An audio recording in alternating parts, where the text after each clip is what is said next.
Hurricane Matthew is moving north along the eastern U.S. coast. Senior meteorologist Janice Dean is tracking its path from the Fox Extreme Weather Center. JD. Hi, John. Yeah, new advisory out from the National Hurricane Center. Still a Category 3 storm.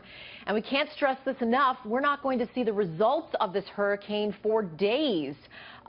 So the good news is the worst of the weather, the worst of the winds have remained offshore. However, we still have a destructive storm surge ahead of this with those counterclockwise winds pushing ocean water in towards North Florida and Georgia and South Carolina. And that's what Governor Rick Scott is concerned about over the next 24 hours. Let's take a look at the radar. We had an earlier tornado warning south of Jacksonville.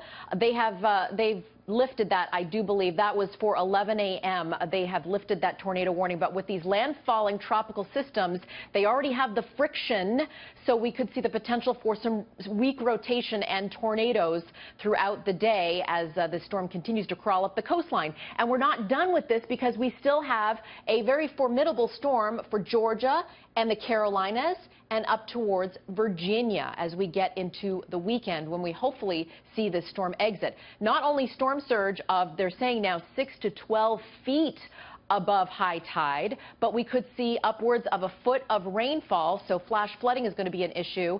And we've been stressing this, that the #1 killer from landfalling hurricanes is the water, is the flooding and the storm surge. So we're not out of the woods by any stretch of the imagination, and we're still dealing with a major hurricane heading into the weekend. And look at this, coming very close to South Carolina on Saturday. So that's going to be a big concern, especially since we've got a lot of low-lying areas, John Scott.